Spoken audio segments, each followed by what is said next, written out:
So wait a minute, we're doing something new. We're doing something new. And if you tell me if you guys like this versus like the other one, because I feel like I like this up close and personal. I do. I feel like I like you being here with me. Uh And so huh. what we're gonna do today is we're creating a cocktail. What do you want me to call you? I mean, honestly, you can call me Kanika. That's fine. Just want to make sure people like what they like. We're gonna make Kanika an espresso martini, which is one of the things she said she liked. But because I've already made it on a show in season one, mm-hmm. we're gonna do an espresso martini with a toffee nut whipped cold foam on top. Ooh. See, you really don't need that much. You're gonna need vodka or your spirit of choice. Respectfully, vodka is the only way to go. If you use another sort of spirit, it's gonna overpower. It's gonna be too sweet. Or if you try to use gin, it's gonna be too botanical. It's not gonna work. I have Kahlua. Ideally, I would prefer you to just get a coffee liqueur. Kahlua is a coffee liqueur. It also has rum in it, but doesn't give like the punch I want. But my liquor store would have had. Listen, and then we're using toffee nut, which I got on sale for $6 at Marshall's. Oh, because we love a conservative queen. Shout out to Marshall's. Also, going to be getting this heavy whipping cream because this is what we're going to use to whip. 2 shakers today. We need 1 for each. First one we're going to do is we're going to make the espresso martini. Mm-hmm. Let me get a little comfortable. Hold on. Yeah, I got a sheet. Get bag and stuff like that. So we're going to go in with vodka first. Mm-hmm. 2 ounces each cocktail. Normally I like to go heavy-handed.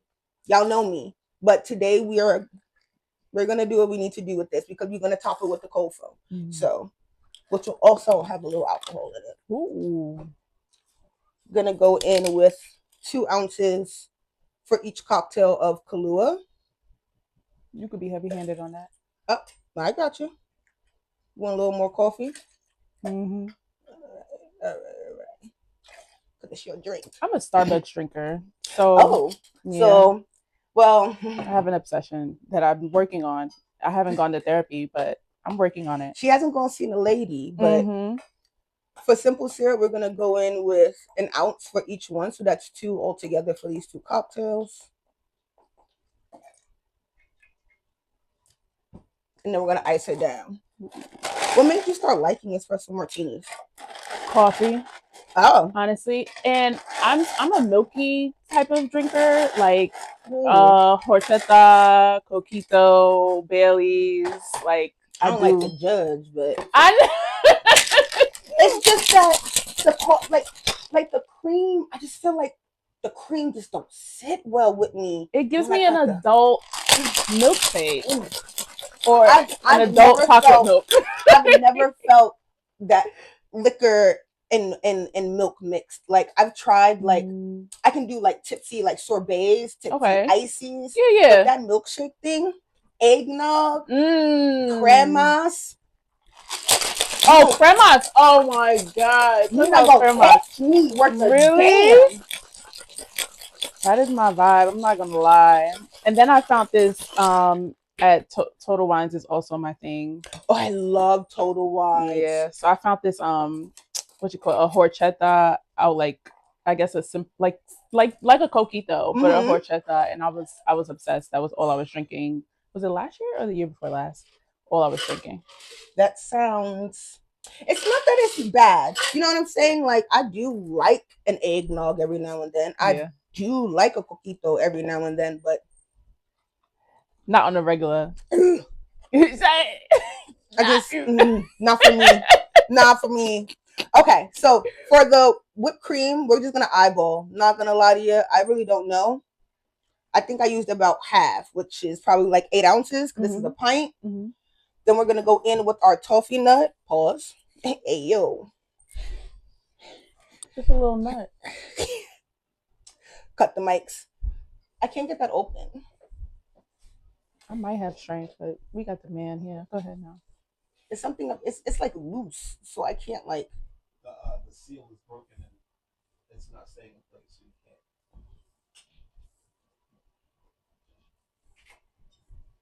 can't. He's breaking somebody's nut. Right? Thank you. So scared for that bottle. Thank you, all sir. Right. Ooh.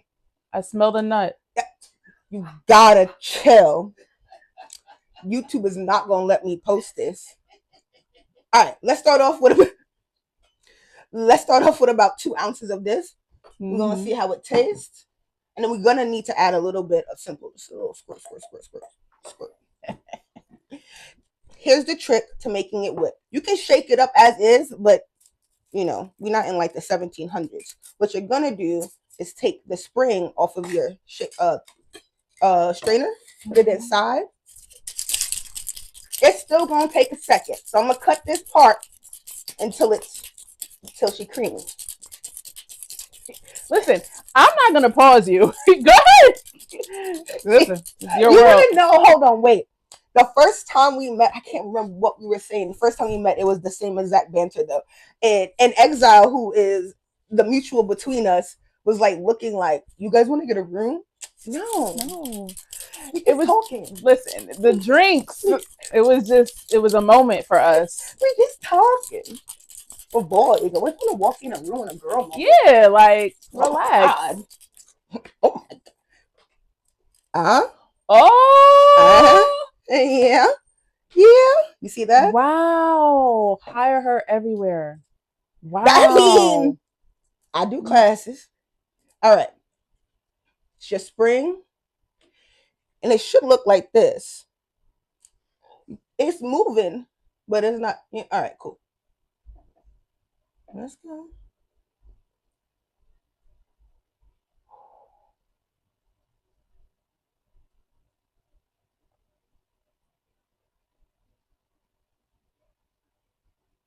I love the silence. I really do. It's just I don't know. It's like surgery. Like I have to be prepared for this. Is whip. Wow, yo. Starbucks could never. I mean, they're giving you the cold foam. It's like whipped cream, like straight out of a. And listen, if you really wanted to get snazzy, and we do another one, I'll add alcohol to it, and that's another little layer of. Wow. Taste that. Wow.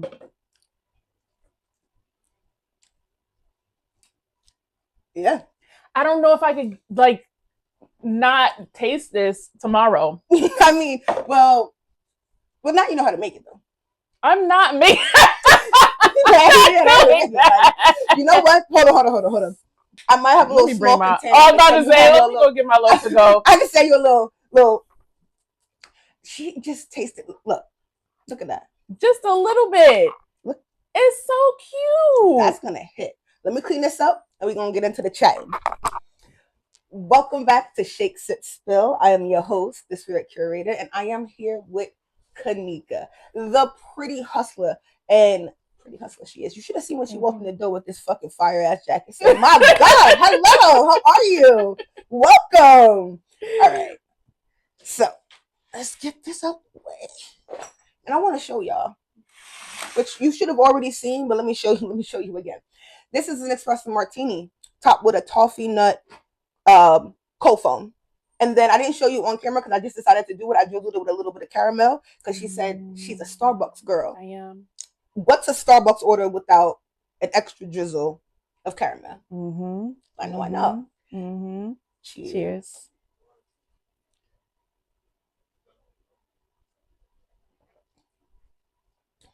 Woo! Yes, girl.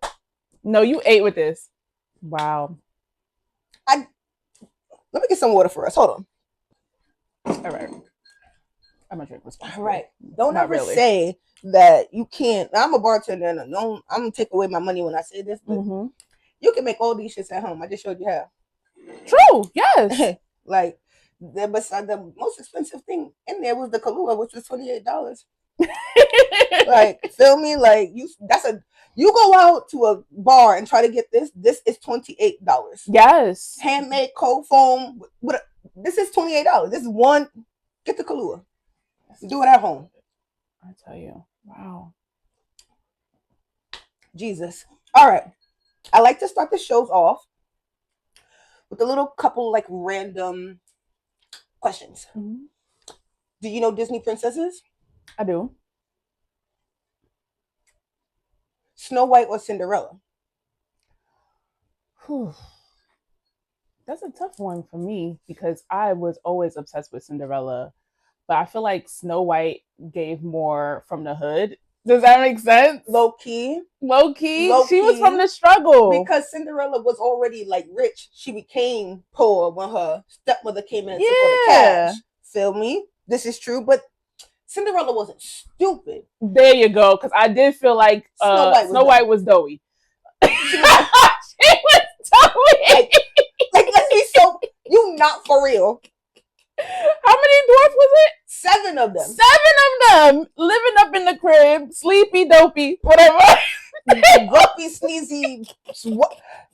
Lazy. Why would you eat that fucking apple from that? Like, oh my god! Did the old lady even look like she wasn't even looking attractive, and she just said like, "Yeah, you could eat the apple." I would never take from some begging ass bitch. Yeah, You think I'm on the streets of New York City, some crunkety ass bitch walk up to me and say, "You want this shiny red apple?" No, bitch. Take your crack infested apple away from me. Imagine on the conduit, the ones selling the flowers. Like, I also have apples. No. You're crazy. Show me a mango or no deal. That's how I feel about. Yeah, you're right though. Most of the Disney princesses, I feel like obviously Tiana. They couldn't make Tiana stupid. Black woman would have been in an uproar. Oh yeah, what? Why is she so slow? Actually, no. You know that we don't even. You know we're not even like that. Very true. Fix that. Very true. Ariel, stupid. So Ariel is actually, but I think the Little Mermaid is one of my favorite. Really? I mean, one of my favorites. Yeah. Okay, hold on. I'll tell you why, but go ahead, ask me. Because I just want you to know, as a grown woman who has Disney games, like I love this. Like we could talk. Let's talk about it, right? Hold on. Do you think that Anastasia? Oh, wait, but she should have gotten a lot more recognition. They be tearing my girl down. She was in the cold. Like, Anya.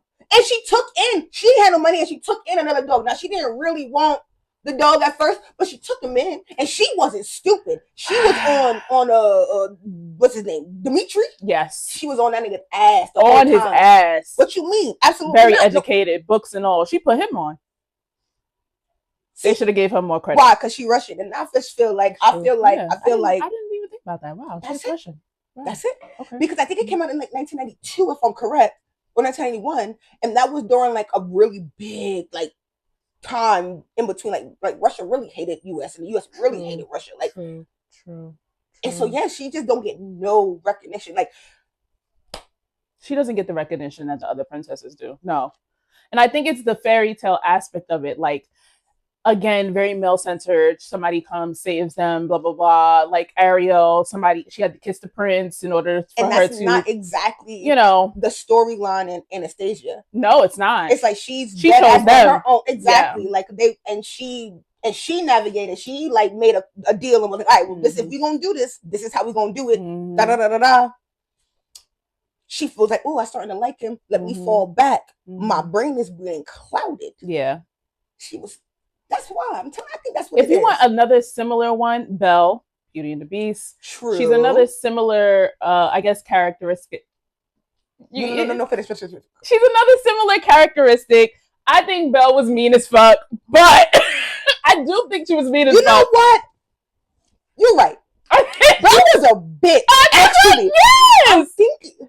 Belle was a bitch. I thought she was a bitch. But you want to know what it is? That's because she was the only child and her father doted on her. She was used to getting her way. And she was an uppity bitch. Now that I think about it. And the Beast humbled her ass. That's a hey. Humbled her ass.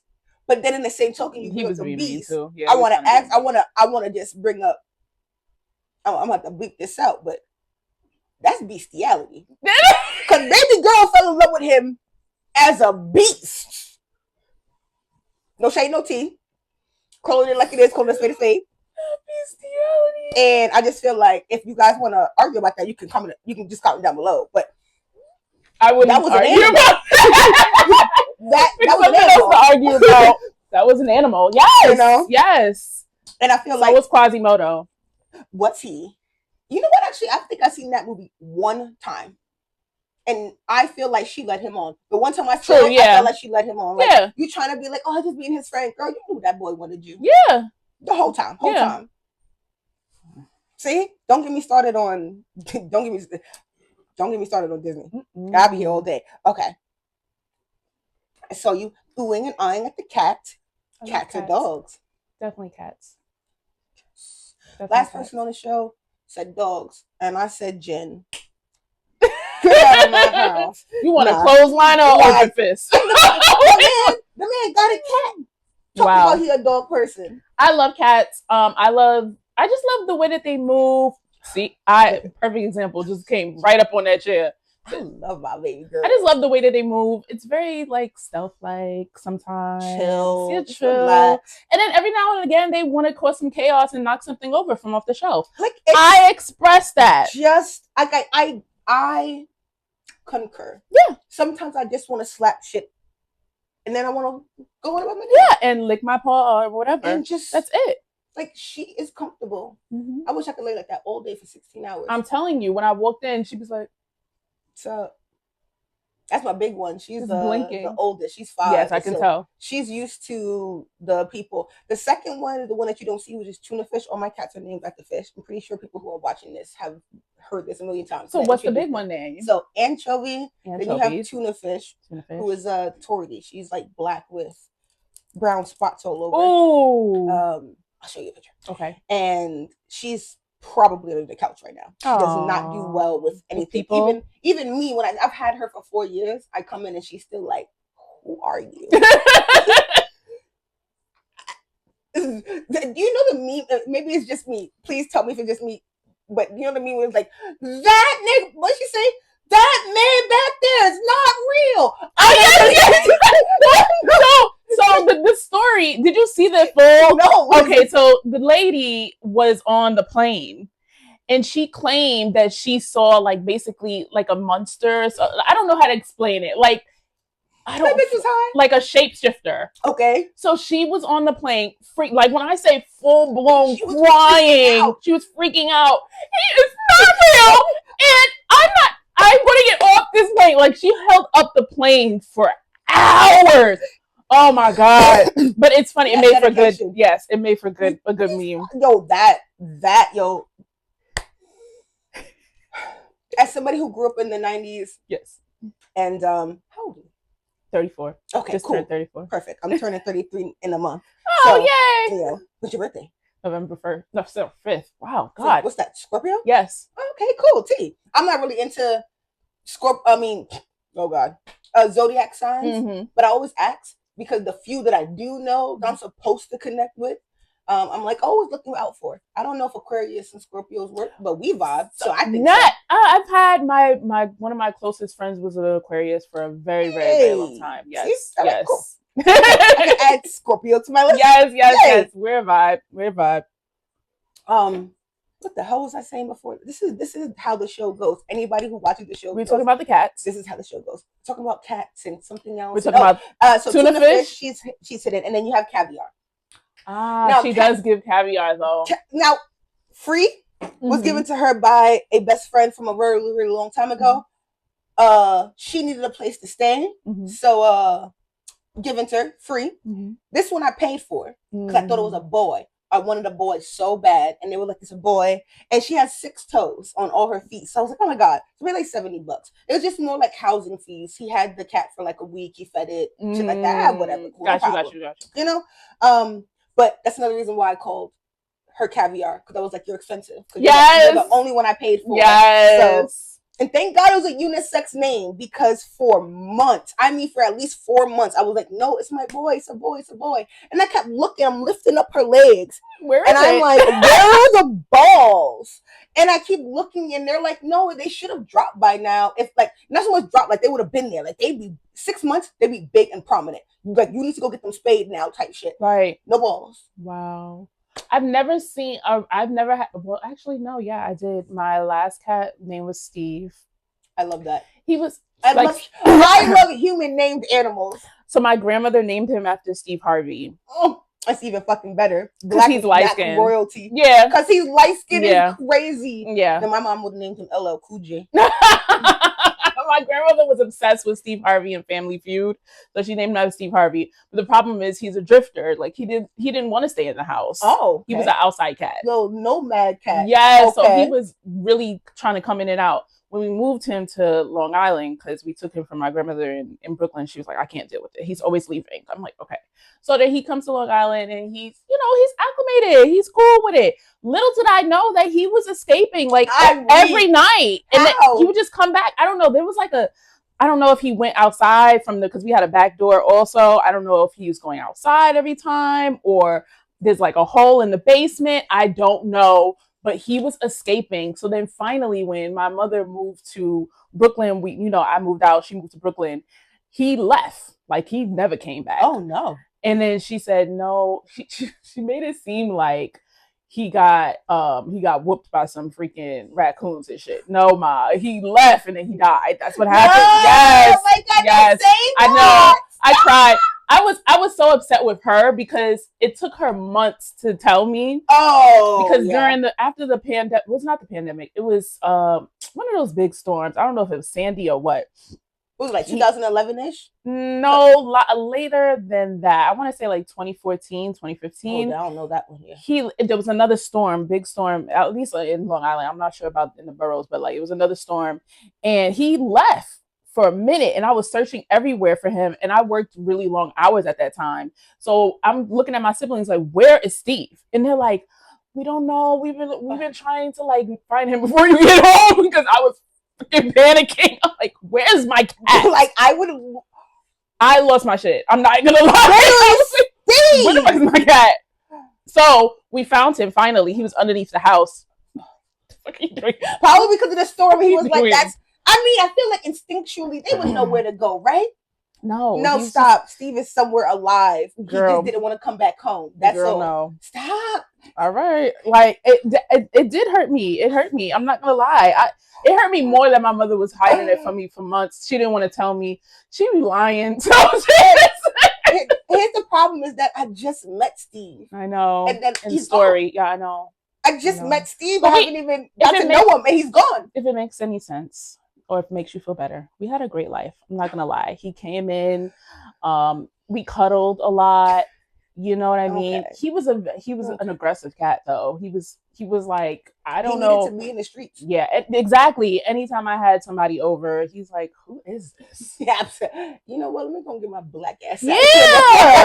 He was an orange cat actually. Yeah. Oh, orange. Yeah. Yes, he was a Garfield. They're absolutely psycho. No, they are, but they're psycho. And I want one so bad. No, I want another one. And then I would name them Salmon. Oh, the names are matching. I'm not gonna lie. That's my goal in life. You want to know what's funny in terms of the names matching? Caviar's fine. Mm-hmm. Tuna fish, I don't know. But anchovy is the biggest I have. She is clinically obese. That no clinically. The clinic said obese. And her name is anchovy, which is one of the smallest fish in the sea. That makes sense. And she is 15 pounds, which is clinically obese. Wow. She's the largest fish in the house, but the small. So yeah, that name doesn't really correlate. No. I swear to God, the girl is active. The girl can jump from here to there. Yeah, big. So what's like? I don't know. She's just a fat. Maybe she's old. No, she's old. You know, in Exile's episode, he said that my cat needed a CPAP. That's the cat he was talking about. X, if you watch this video, I really hope you do. Fuck you, bro. No, like that's not nice. Why would you say that about my fucking cat? I'm sorry. I don't know what to say. Wow. I would never do that. You know, I want this to keep going. Yes. So let's pause this because I feel like you would, and I feel like that laugh, I feel like the chuckle and the hair hide. No. It's more for me. It's like secondhand embarrassment because why would he say that? Why would you? No, I was so mad. All right. Anyway. All right, let's do a few more questions before we get into talking about you. Say that. White pasta sauce, like Alfredo, creamy sauce, or red sauce? Because I don't know. I'm not sure. Let me. To be honest with you, it really depends on the meat that I'm pairing it with Mm-hmm. and when I'm drinking. Does that make sense? True. I mean, Yes. I feel like red sauce. I'm a very big vodka sauce. I'm very big on vodka sauce, and I feel like I can pair that with any type of noodle, any type of pasta, any type of meat. Me personally, I can do that. Damn, that's a rough one. But then I do like a nice creamy. It's something about like creamy a parmesan parm with the like a creamy shrimp scampi vibe, a fettuccine, obviously, like an Alfredo, obviously, a tortellini, or something. Damn, that's a very upsetting question. We went to a place called Marie's. Okay. Literally right around the corner from us, and they had, what was it? Are they still open? No. A white lamb ragu. And it was delicious. Oh my god, if they had truffle in it, it would have been no, because I'm like, that's technical that right there. White, like a white. It was God. It was so. I've lamb ragu with this white with pappardelle, and it was. I'm sorry, the Italians say pappardelle. Pappardelle. One of my vocal stems right now is ballerina cappuccino. Where did you hear that from? TikTok. I'm fucking stuck on that shit. You have to send that to me. I'm gonna send it. There are a million ballerina cappuccino. I'm gonna send it to you. There's so many of these shits. Oh man, and I'm new to this like vocal stems. I put it as like something that I can't get out of my head. That's, I don't know. It's a longer phrase, obviously. Damn. Okay. Yes, I'm gonna settle on it. I promise you. It has to be a red sauce for sure. I think a lot of people pick red sauce. It's a good base. It's what we know, like grow up knowing, because you get that spaghetti, you get the lasagna. Like these are things that you know, ravioli, baked ziti. These are all red sauces, and you know them as you get older. I think we're introduced to the Alfredo as we get older. But I think some of our favorite things are made with red sauce. Like black people love spaghetti, and they love them, and they love some lasagna. I'm not a crazy lover of spaghetti, to be honest with you. Me either. I like red sauce. So damn. All right, I have to make it. I like it, like, but I gotta make it myself. Okay. Like I couldn't go out and eat it. And often, if someone makes it in their house, I will decline because I don't want to be rude and eat your food and go, not it. Like, because I'm so specific because of how much I do not like it. So yeah, but white sauce me all the way, all the way. I will make a like an Alfredo lasagna, and that's phenomenal. Like a seafood. As you're saying that about like the fact that we have specific memories from our childhood, like a baked ziti, like a lasagna, I'm thinking to myself of this one time where my stepmother made like a vegetarian lasagna, and it was with white sauce, and I was like, "Hey, that was white sauce probably really enhanced it, right?" Because I'm vegetarian. I'm like, I did vegetarian for 30 days. It was cold. Wouldn't do good. Although I do love a tomato sandwich now. Oh, really? Oh, not eat tomato. Okay, so what are you doing? Cheese, like mayo. Instead of like a full on sandwich, just nice meat. Okay. Red onion, pickles, your piece of tomato. This is I've heard like a southern thing. Like they just down south, they do a big chunk of fresh tomato, mayonnaise on white bread, salt, pepper. I've never heard it as a sandwich. Wow. I've always, like, in my past, because I'm half Southern, half Caribbean, so the Southern side will definitely cut up some tomatoes and just salt and pepper it. Oh my god, yes, that's what they're eating, right on a plate. That's it. Yes, that's what they're serving for the meal, Lord. And the little onions, like white onions on the side. Yes, Lord. It helps to have the best of both worlds, to be honest with you. Absolutely.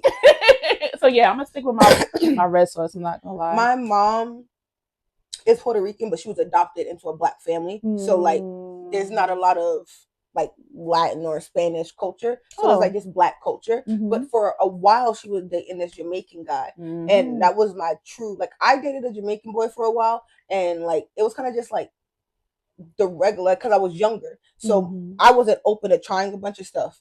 Like the oxtail I knew, jerk chicken I knew, or whatever. I wasn't eating ackee saltfish. And then when I did, I knew why I didn't eat it, because I didn't like it. Sorry, not sorry. I'm not gonna lie, it is an acquired taste that sweet, not sweet, but like I don't like that yellow tart. shit. Oh yeah, yellow. No, and it'll kill you if you eat too much of it. Yeah, see, dangerous. No, people don't know that, but it's true. I don't want that. No thanks. What else? Porridge. No. What?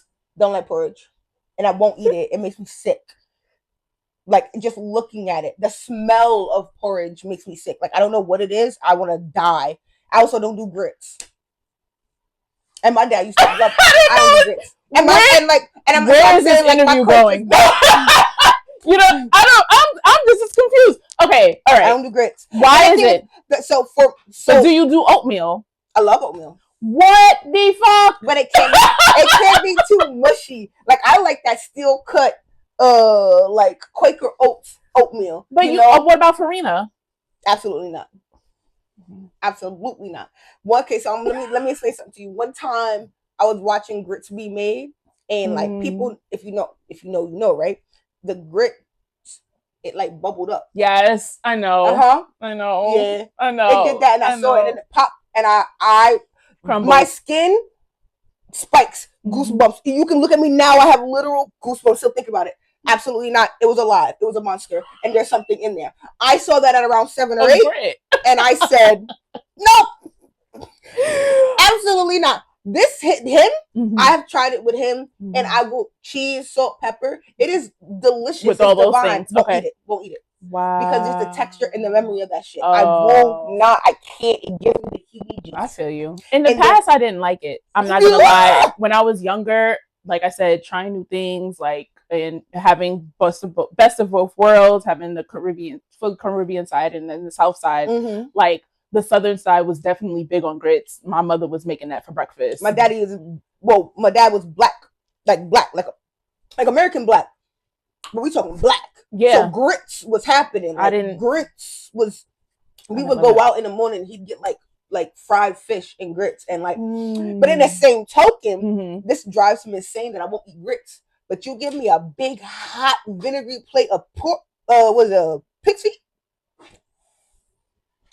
That's where we draw the line, because I hate pig's feet. What are we talking about? I hate pig's feet. Oh, the hot sauce in vinegar, and you just taking this like jelly, like you just.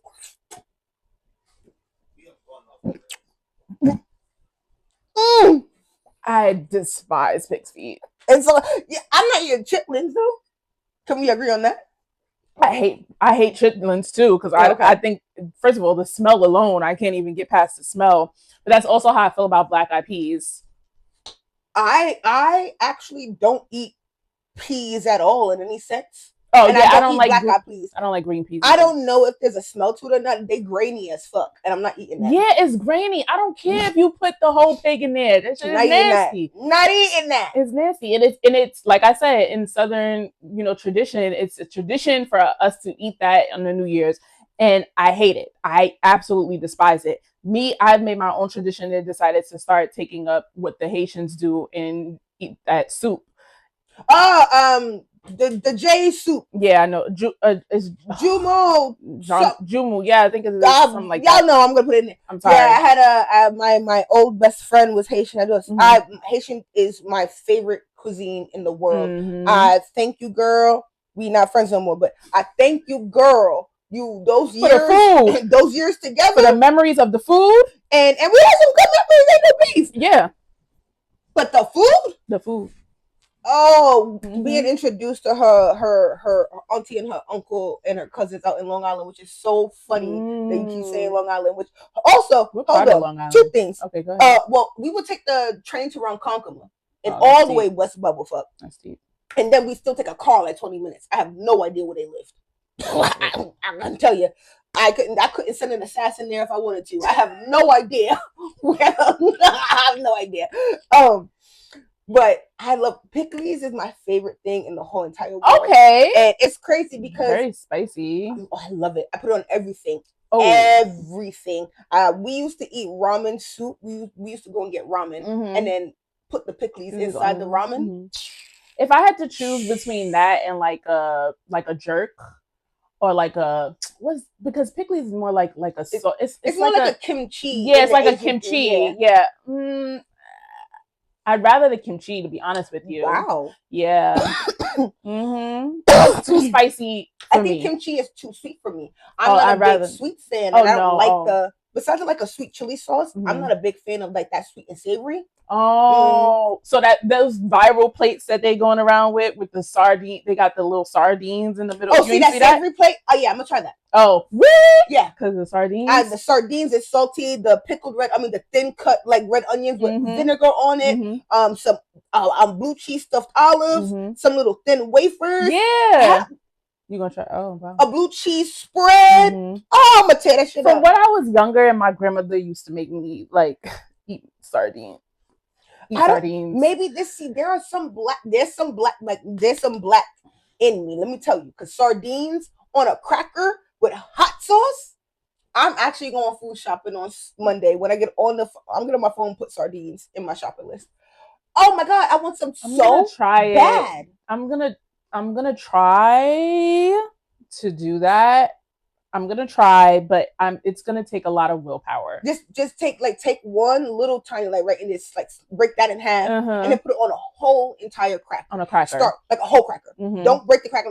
Let's start with more cracker and hot sauce. Okay. And very little sardine, and then see how you feel. Just the sardine and the cracker. And hot sauce. I swear to God, it's so good. Like I would I'm gonna need one of these. Let me know if I'm crazy. This and then 4 sardines and then hot sauce. Some people there's sardines and mustard. Yeah, I want that. I need that. I like anchovies too, though. So like I love anchovies. So how do you not like sardines? I don't know. I love anchovies, especially in like a Caesar salad. Oh, of course. And can I just bust your balls for a little bit? Not you. Oh, them. Yeah. Well, because you just said it in Caesar salad. So you know. Caesar salad has anchovies in it. No, and people look at me like I'm crazy. I'm like, no, it's in the dressing. It's literally a base ingredient. You can make it without it, right? But it's not the same. It's not gonna be that salty. You know what I'm saying? Like when you go to a restaurant and you eat it, and you're like, what's that? Je ne sais quoi? It's fish. Yeah. So on the base. Okay, it's all up in there. It's a big thing. You make it, they anchovy paste it in. Yeah. I actually was saying that I forgot who it was. It's probably X, probably. And I was telling about how I want to make Caesar salad, but I want to make it the right way, the way that Italians make it. But I said I need anchovies. I'm like, anchovies. Yes! The way that it's supposed to be made. And I need the big bowl to go like this. Yes, a big wooden bowl where you could. Yes. With the egg and everything. With the egg. Go out. We gotta go to one of those places that you go to do the oh yeah, of course. One of those cute places. Absolutely, people. I like cute places. You got I'll put my TikTok somewhere in here. Y'all gotta follow me. I really be going out and drink. Everybody thinks a lot of the comments I get are how do you drink that and still walk out? Like, girl, I am always with somebody. Like, because I'll do like 4 or 5 drinks, and I understand. It's like I am never out by myself. Okay, drinking 4 or 5. Drink responsibly. Drink responsibly. Why the fuck would I go Why out are you and going drink outside 5 full cocktails by myself, mixing crazy. and matching liquors? Girl, I would never. I can't imagine you doing that, to be honest with you. But you do look like you have a time. I always have a good time. Oh my God, I always have a good time. Unless I don't have a good time. I'm gonna pause real quick because we're getting low. And then we're about to start talking. Look. Silent host is like, yeah, I think I need another one. And we're gonna start talking about Kanika, and I need to learn so much. You know, normally I have questions written down, but really, I read your bio and I was just like, we're going to talk about you regardless, but I don't have anything to ask you about you. Like, I just want you to tell me about you. Okay. And then I want to know about this progress point of being just so comfortable where there's so many things under your umbrella that you do Mm-hmm. And one of the big ones that stood out for me was the public speaking of it. Mm-hmm. And because I'm just I'm drinker, and I just creamy loving ass. why does every bartender be like, why do you like creamy stuff so much? Like, I hate I'm that like, shit. I don't know, it's just my life. All right, we're back. We're full. Cheers. And we're gonna talk about this beautiful lady here. You be toasting me without looking in my eyes. I'm sorry. I want to have a good sex life. Go ahead. I Thank want you. you to have a good sex life. Thank you. Everybody, comment down below. Can you have a good sex life? Thank you. It's Especially amazing coming so far. Hey, But- T. Whoever is doing it, keep doing it. All right.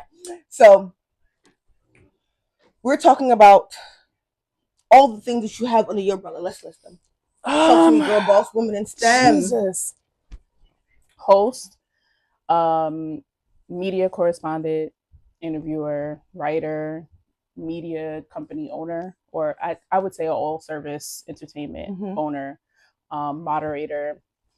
Oh my goodness. I said host already, right? The list goes Event on. coordinator, event curator. Ooh, we love that. I love Curator. listen, sometimes I gotta do both. You know? When I don't, and I want to say that's it. I mean, I do a little bit of photography, but I haven't been able to flex my camera like that. And it was kind of new to me, to be honest with you. And I want to continue on because the photography goes into the editing that I do. I love to edit. I love to do graphics. I love that. That's like my little secret. A lot of the stuff that you see like on Spill It or like on The Pretty Hustler, I did that. Yeah, I wanted to talk about Spill It, and I seen, so it's crazy how small the world is because that's been around for ages. Yeah, I've been 8 years. Been seeing it for a long time. Names that I know, and then here you are, and it's like women can do anything. Yeah, live multiple lives. Like, yeah. How did you get into Spill It? It's actually a really short, simple story. Like, I really just woke up one day, and I said, I was with somebody at the time that was pursuing their artistic career. And I was, full force and support of that. And I said to myself, oh my God, I should start doing that as well. I was in the midst of finishing a book that I was writing. Yes. And I don't want to say it was a biography or bibliography. I don't know. I mean, a memoir of some sort. Okay. So I said, you know what? While I'm working full time, doing overtime, going back to school, why not start a brand? Because we have 24 hours in a day. Literally. So that's what I did. And I was always a big fan of Angie Martinez. Like, obviously, she's like the GOAT of the GOAT. I was definitely a big fan of Oprah at the time when I was younger, just looking at her or whatever. I mean, now, questionable. But a lot of you were just talking about the Diddy thing. So a lot of our people that we have been very questionable lately, actually. So for me, it was just the work ethic and like what she supplied, like what she produced of all those years. Of course, all the boys, these are people who are held in such high esteem, and you kind of don't realize like they're not good people. And I mean, that's people. Okay. You're not a good person, but your work ethic and what you produce for your community is superb. But there's backlash. I feel like, but that's everyone that gets in a place of power. One of my, like, I guess I want to say, somebody that I admire in this industry and entertainment is Karen Civil. And there was a time where Karen Civil was getting beat down. Why? I don't know who that is. So Karen Civil is, I want to say, more like a publicist, a creative wonder. Like, she does all the things. She worked with Joyner Lucas. I think she worked with Dave East briefly. I want to say who her like biggest art is, but it's not really coming to me right now. Oh God. It's always right in the tip Nipsey Hussle. Okay. R.I.P. Yeah, so she worked with R.I.P. Nipsey. So she worked with those people to, create their creative wonders. And she was getting torn down by like basically not finishing the services that she was offering, but getting paid for them. So for me, I was just like, okay, but what's her side of the story? I want to hear it because she's up there when it comes to strategy and I would just assume like contractually. yeah. What's the You contract saying? Like what? like there's no way I'm just taking your money and not completing it, and you're Right. not able to. And then I've always been a big fan of like with me, if I didn't get what I paid for, I want a refund immediately. Yeah. I'm not waiting 2-3 days, and Yeah. let alone 10 years. Yeah. To figure out why you didn't give me what I paid for. Not. Yep. So for me, Karen Civil, I was just like, people are gonna hate me. I was just very much like, I really just want to hear her side. Like I really just want to hear. God forbid we hear the other side of a story. Yeah, isn't it like innocent until proven guilty? People don't believe in that in the entertainment industry. You did them wrong. You did something not morally. Now I'm about to blackball you. Yeah.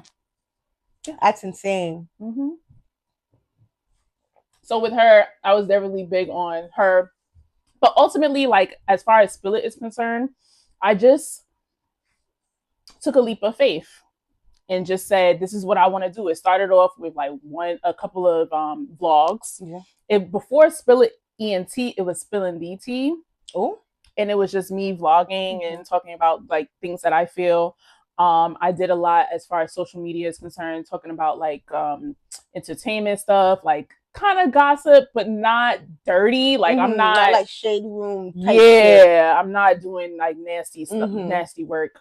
And then I started interviewing like the artists, and I started with a cipher that included people that people know, like Coney Brooks, Pretty Girl First, Exile, D Nasty, a lot of indie artists that are up in. Yes. So I started with those two, and then from there I just continue on with Spill It ENT because I was like, oh, people are really fucking with this, and this is actually a passion of mine. Why not? Yeah. Okay. How do you feel about interviewing? As a fellow interviewer, I would like to hear kind of how you feel about the actual like act of interviewing someone. I feel like it's as personal as people let you be. Agreed. You know what I mean? Agreed. Yeah. There's a level of like give and take that I think people don't understand when you're with someone, whether I have questions like set up or not. I have to silently feel the boundary that the guest is also silently putting up. Yes. Sorry. You good? You comfortable? Yeah, no, I need you to relax. 2 seconds. Okay. I want to say a relax little. The little that. Yeah, listen. I really like that. Girl, I put it together real quick. You did. Because the outfit that I really wanted didn't come. Yo, also, it's tangent, as the show always does. I haven't ordered from Fashion Nova in like years. I feel like they did me dirty one time, and I was like, I don't know. Never again? Never again. I'm a Shein girl. I love Shein too. Die. I love Shein now more that they've, I guess, expanded their... Which, again, tangent. And any girls who shop on Shein, please comment down below. But I agree. Yes, Shein at one point was a place you can go and get things that would be $12 for $2. Right? Yes. But the sizing was off, like tremendously. They've upped their quality of service, and they've upped their website. Now it's not like thrifting online per se. You just like now there are the storefronts, the trends, and the trends, and you can favorite something and follow something that fits and will hit your. I think that's smart. Yeah, and I do think that still getting a quality dress for $17 is good. Yeah, because my God, it was made like.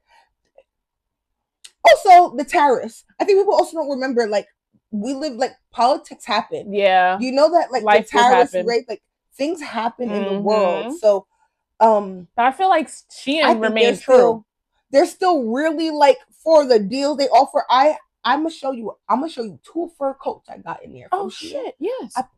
Under $50. What? I'm gonna show them to you. What? I was in Philadelphia. We were in Pennsylvania for my birthday last year. 8-degree weather. In this $56 Shein coat. Kept you warm. Warm. As it should. With my $15 Shein, just please, not too much. No, 80! I'm gonna insert, you know what? In fact, I'm gonna insert a picture right here. Let me show. I was cute. No, not too much anyway. So, but yes, I agree. Mm-hmm. There are times where, like for example, when I was with Jay Millie, she's a super open energy. So we're like talking back and forth. You know what I'm saying? Even now, it's like, is this an open energy? Mm-hmm.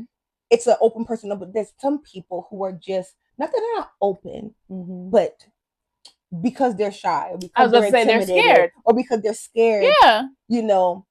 And sometimes you have to reword questions on the fly. You have to re-guide. You know what I'm saying? I think it can be. For example, everybody's like, "Why is Drew Barrymore so touchy?" Oh yeah, she is touchy. I'm a relatively touchy person. Yeah, like when we're talking and I'm joking, I'm gonna go, "Oh yeah," as you should. And I'm not trying to slide my finger in her cootie cat. You know what I'm saying? Like, but I am like, why is she like this? Because it's comfortable. Yeah. And you open a presence where I feel like I'm just talking to my friend. And I get that a lot. I'm not gonna lie. I can sit like this and like we're just chatting. But that makes me feel good because as somebody that's an interviewer, like I want people to feel comfortable around me. That's one of the reasons why I've gone so far in my career, because people are comfortable talking to me about the things that they want to let out, like almost like a chair therapist. I want to hear what you got to say. Like, oh, word, that's what happened. Da, da, da. Like that makes me feel good. That's I feel like that kind of even with like bartending. I'm not the bartender that loves to chat you up or be chatted up, but in the same token, like sometimes there's the I'm somebody who's considered probably by society to be relatively standoffish. If we're not in a bad way though. I don't think they would say it in a bad way. Like some people are just like, you're supposed to always be happy, and if you're not happy, then you're mad. And that's just some people. But there's other people who are kind of just like, she's just standoffish. I wouldn't say that she's angry or bad or whatever. It's very neutral because I say you focused. I don't talk. I will sit. I'll go to a party, and if I don't know you or I know anyone, I'll sit down in the corner and I'm vibing. Someone comes to me and talks to me, I'll talk, I'll chat. But like, am I going to ask for conversation? No, I'm gonna sit in my own little corner, in my own little chair, like Brandy said, and I will sit there and just scroll and text and relax, But then also, if I am talking, it's the whole introverted extroverted thing. If I am you, then I don't shut up. And it's kind of like, girl, please stop fucking talking to me. Like, please shut the fuck up. I need a second. Well, you met your match because I'm the same way. Like, if I'm comfortable with you, I will, divulge more. It's almost like, oh my God, I just met her. Like, I know. Oh, wow. Hey, girl, and then the girl goes, let me go to the bathroom, and now you're sitting at the table like, you're like, what's that meme with the girl when she was in was it Judge Judy or like whatever, the black girl with the bang, and she's like, I'm gonna show you the meme, and I know you know the meme, but I can't make the face. Anyway, all right, so we have interviewer. Yeah. Let's talk about we have businesswomen, obviously. Earlier I was talking about the public speaking. Oh yeah. I know that's a big problem that a lot of people have and need to like overcome. Not need to, but like would like to overcome. How do you feel like you got so comfortable with it? And are there any tips that you can have? Because I'm definitely somebody who needs them. Okay. I mean, when I was younger, I went to private school here in Bushwick. So private school. Hold on 1 second, real quick. It's expensive, but it's not that. Trust me. Let's roll it back. I want to roll it back. Can we roll the tape back? Like, yeah.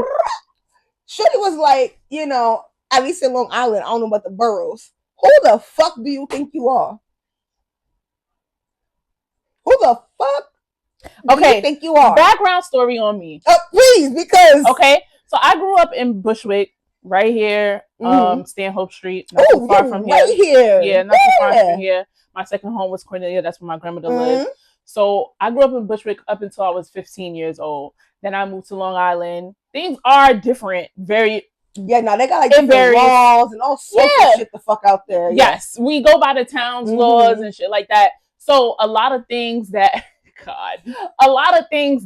and trust me, when I moved out there, I was like, what the fuck is this? Like, what are y'all even saying? It's like home association without having a home association. Literally. So I was just like, listen, I'm gonna do whatever I want to do, and then y'all could just figure it out. You know what I'm saying? And that worked for me for a long time, like up until I was an adult, and I was just like, I guess I can succumb to whatever it is that y'all got going on. But realistically, yeah, I moved out to Freeport, Long Island. Shout out to Freeport. I moved out to Freeport, Long Island, and I stayed there up until 25, and then I moved to Hempstead briefly, and now I'm back in Queens because I did kind of go into Queens a little bit for like 6 months. So you were in Long Island all of how many years? I want to say just as much time that I was in Brooklyn. 15? Yeah. Jesus, I can't imagine living with all those white people. No. But see, that's the thing, and that was the thought process I had when I moved to Long Island. That's all I know. I thought it was only white people. It's not that. Okay. All my friends are black. All my best friends are black. Okay. And I mean, they just got money. And they're not. No. Oh no, there's a hood in Long Island. Yes, girl. Oh, you put me on. I ain't know. That was the hood. Freeport I don't go nowhere where it say Nassau. Nope. But that's the hood. Oh, when you went to Ronkonkoma, all the way out that way, that's where the people be where they got the monies at. Oh. But I'm talking about Freeport. Shout out to Freeport, Roosevelt. I'm talking about. I have to Google Freeport. I'm talking about Baldwin. They are. I've been seeing the Baldwin stop. I've seen that. Okay, stuff. Valley Stream. Valley Stream. I know though, because I went to school. I went to Jack. Oh, so okay. I know Cambria High is Valley Stream. Yeah. Like Green Acres. That is the hood. That's Concord Brown. Yeah. Yes. They got their own rules, but that's the hood. Valley Stream is not the hood. The hood. That's the hood-ish. Girl, that is the black suburbs. All them houses and driveways and cars. They wasn't doing that in high school. They was coming up here with guns. Well, there was some gangs. And there was some guns. There was a lot of gangs. But it wasn't, no. These are people I dated some gang members, they, but that didn't go they had far. houses. And then also, why we gotta be wrong? I had a house. I ain't gonna lie, my mama had a house in Freeport. Why I gotta be judged because we got a gate? Hey! We went from a brownstone, owning the brownstone and being the only black family on the brownstone to moving to Long Island with a house. Talk about more money and more money. Brownstone. That don't mean that I'm gonna get it popping. I just want to let y'all know. Absolutely not. Those two things exist. Don't even cross. Brownstone. Yeah. Hey. Yeah. You got a brother? They're young. I'm the oldest. I know. A lot of my friends say that. I be like, you ain't got no older brothers? No. Damn. Sorry, my mother started with me. So that I know. I am the only girl, so I kind of feel like, yeah. 3 brothers. 1 older and 2 younger. Oh, nice. Mm-hmm. Is it? I mean, you grow to like find sisters in your friendships. I don't have any friends. I don't have no friends. Like my sister. It's me and my cats. And yeah, I got you. I mean, listen. That's it. It's not that, hold on, wait. Mm-hmm. Yesterday I was thinking I'm gonna make a post about friend applications.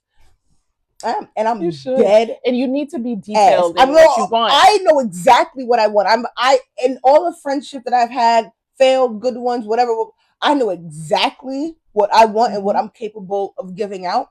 And I know exactly what I'm looking for. And I'm open up to 4 friends. 4 friends. 4 works because 3 makes always an odd one. It's a click. 3 is always an odd one out. No, it's not fun. It's not fun. 4 can work because 2 can be 2, and the 4 can be 4. But it's okay if the 2 is 2 because you're paired up if 2 just happen to be closer with You know what I'm saying? And you still have that person that if they're busy or whatever, you can still go out with them. You know what I'm saying? But also keep in mind, I've been in the triad. You didn't like that. It was one of the worst decisions of my life. I agree with you. Terrible. I do think that the 4th comes by accident. Agreed. Tell you why. The 4th, y'all are already cool. Which I wanna meet like 3 single friends. Yes. And then if it should end up on a 3 or whatever, that's fine. You know what I'm saying? If it just ends up on a 2, that's fine. But you have to be like, you can't already have a friend. I know that sounds weird. No, yeah, that's true. You need to be looking for the same connection I'm looking for. Because if you already have that connection, then I'm not going to be able to. You get what I'm saying? Yeah. You know what I'm saying? No, I get it. I get it. And I think that's how girlfriends started, to be honest with you. I need you. Yeah, we need to all be 4 relatively non-attached. You can have boyfriends and stuff. Who cares? Like, but relatively non-attached friends that we are a group of friends, and we rely on each other because outside of that, while we may have other friends or whatever, we're friends. The core friends. I am too old at this point, and not saying I'm old, obviously, but like I'm too old in my life to like, oh no, yeah, just a sometimes friend. I don't really want that. I want a friend. Yes. I want a friend. Yes. You know, like, and like, it's like if I was to be dating right now, I'd want to date for marriage. Yes. I'm not, you know? Yeah. I don't want a sometimes friend. I want a friend that's going to hit me with the tea every single time, or that I can call, or that like I'm cleaning up and I can be on FaceTime for 4 or 5 hours, or you come over and you just sit at my house for a few hours. I need that. You know what I'm saying? And I would love it to be a group. I would love it to be a group. I think Golden Girls, girlfriends. I think I can name all of them. I would love that. But I can accept just one good solid friend. Yeah. You know what I'm saying? For me, I definitely am at that point, 34 years old, where I have a lot of friends. Not a lot, but I have a core group of friends, and I have select best friends that I've known for a very long time, and we have been through it. And I mean, from breakup to make up. That's important. You know what I'm saying? So that part has made me keep those group of friends around. To have that group, that's cool. But I think I also like at this age, it's also okay to be okay with just having that one. The one is like, oh my God, like I want the one. But I have the one. I have 2 actually. See, she has the 2s. I have the 2. So and also I think it's important to know your friend categories. Yes. Because I do have friends where I'm just like, these friends I'm gonna go out with. I know they're going to make sure I'm lit. I know they're going to make sure that we have a good time responsibly. You're also not going to be the person I maybe reach out to if I need a +1 to maybe a certain event. Right. Or something like that, you know, like, or if I think I'm getting proposed to, I'm not asking you to hang out there. These are the friends I'm going to, like, I do think that that's smart to have. I feel like anybody that I'll call my friend is going to be at any special time. For me, that's how I am. But if you're an acquaintance, I wouldn't call you my friend. Like 6 friends, it's like, oh yeah, I do have 6 friends. See, like it's like they all expect to be in the bridal party. To be honest with you, oh no, bridal party, absolutely. I'm thinking, who's the person that he's gonna call to maybe help set up? Oh, well, I already know. Yeah, because he set up a surprise party for me. So I already know who's a friend that he called. So now, if and when, if that's what you want, you know, who knows? What? Oh, yes. That's what I want. So if and when, and it gotta be this big. I think that's like two diamonds on each side. Oh, that's more than 3 carats. And then the big one. Oh, the big one. Yeah, I want the cluster. Oh. Yes. Oh, he got. I showed. I hope he got money. We'll see. Yeah. For that, yes. Mr. Sell drugs. Mr. Do something. Mr. Do something because you need money. You need lots of it. That's a big ass. A cluster. I deserve it. You do. The titties say so. Mr. Man. If and when you get that big juicy, what's the thing where it's like, it's just a boulder. Yes, that's exactly what I'm gonna do. And my nails are gonna be on point when I do it. When that happens, that means now the person that he went to for the party, he gotta go to another friend. Mister, you gotta go to another friend. Let me tell you. Yes, no, you do. Because if you go to the same girl, she gonna be like, oh no, I already know that y'all linked up and y'all cool like that. You gotta go to another friend, mister. Just saying. And I know exactly which friend is. No! Go to the friend you think you would go to a different one. Go to a different one. Switch it up. Switch it up. I know. I'm trying to help you, mister. It's gonna be the one that I did all the things with. Things, girl. The fucking things. She gonna be like, no, this. Which means he would have picked right. Yes. So, yes. And she knows my taste because we have similar tastes. That's what you need. I feel like it's the small things in relationships, you know? And then it's also like when you're able to pinpoint those small things in relationships, I think it helps in the sort of things that you do. Yeah. Even when it comes down to like the public speaking. Because, you know, you can kind of see in a person's eyes or body language or whatever. And like, I think that helps. You know what I'm saying? Like, if I stand up and ask you a question and I'm nervous, but your face, your eyes, your body language is inviting and is soothing, is like, you know, relax, like, or you can tell that, and you're like, hey, no, you know who does a really good job at that? Cynthia Erivo. Yes. Her and Ariana Grande are weird, but yeah, that's weird as fuck. I don't know what the fuck they be on. They want a scissor, but I see so many Halloween costumes where one was Elphaba and one was Glinda, and Glinda had green shit around her lips because apparently she ate Elphaba out. That's what it seems like they want to do. I'm telling you, I think they want a scissor, and it's okay if you guys do want a scissor, but just do it and like stop being weird around each other. Please stop being fucking weird.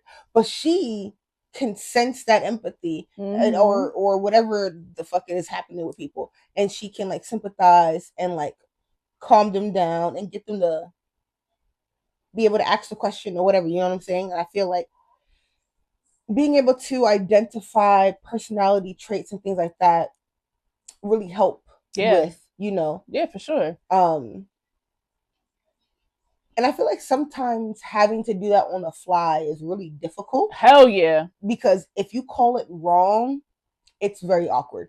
But for me, going back to what I was originally saying. So like while I was in private school, I did do a lot of public speaking where I was doing, I guess, improv scripts, a lot for the mass of the school, which was about 100 and something people. Gosh, a good amount of people. Yeah, so I've been doing that. I was also in choir, so I'm used to like singing. I cannot sing a lick now, so don't fucking ask me.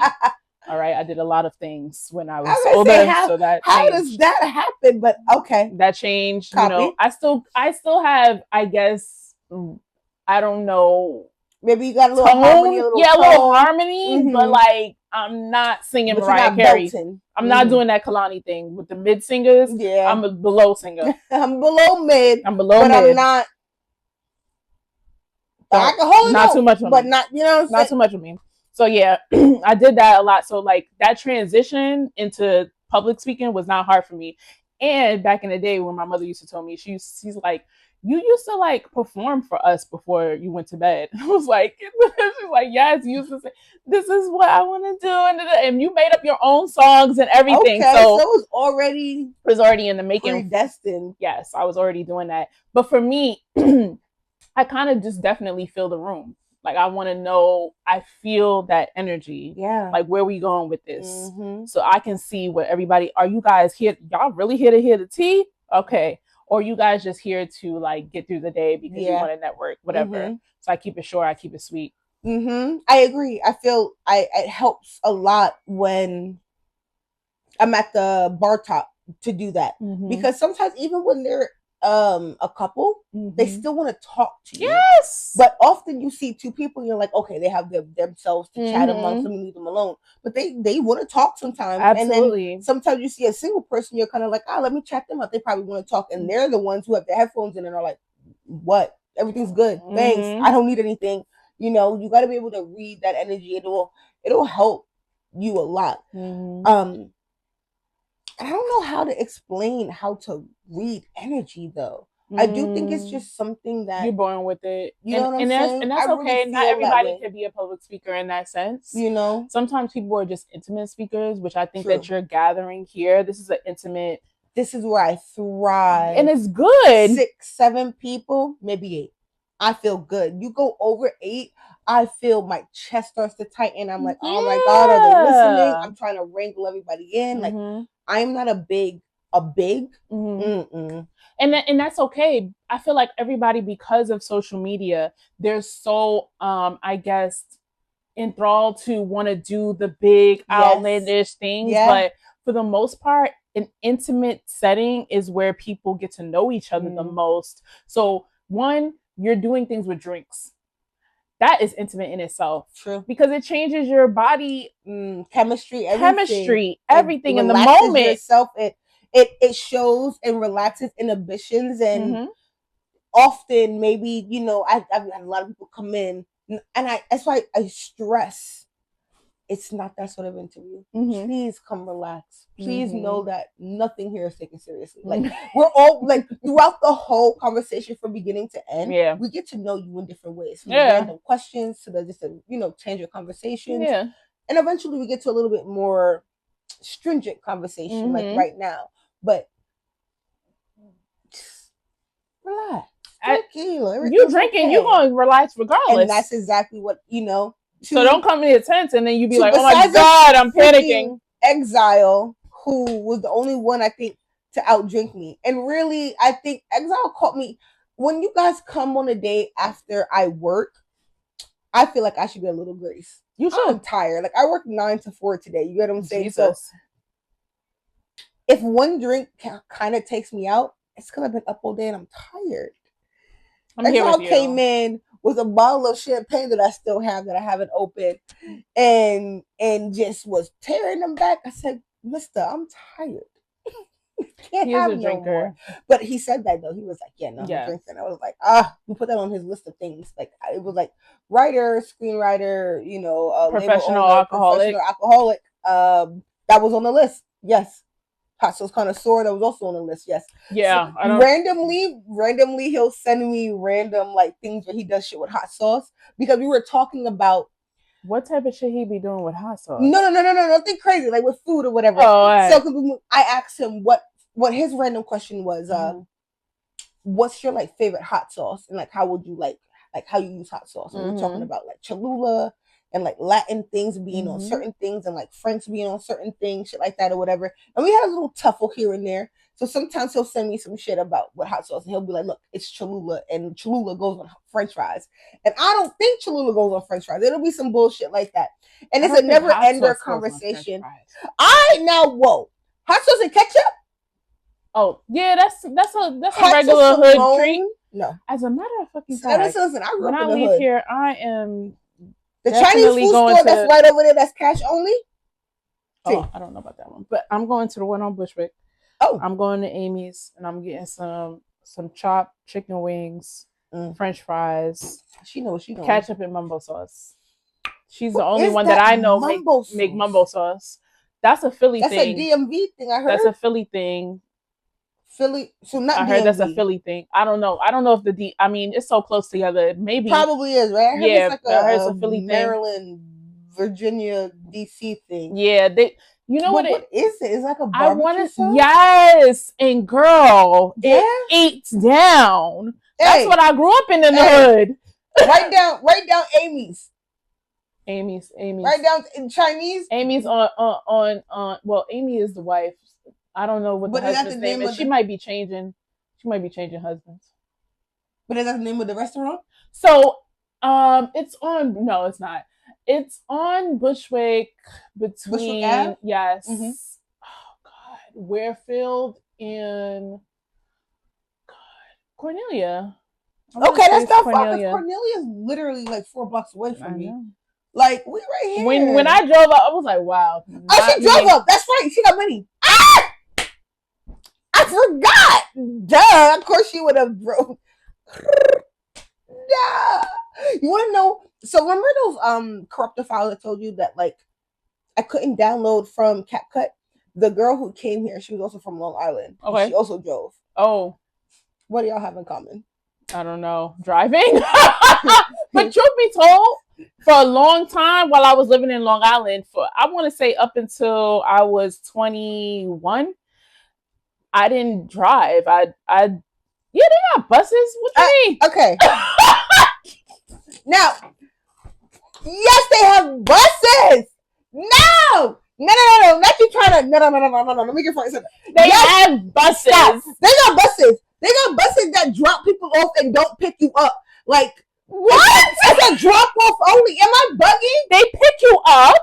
Aren't there only drop like in Long Island? There's drop off only buses or like pick up only buses or some bullshit like that. Am I crazy? Where? Yes.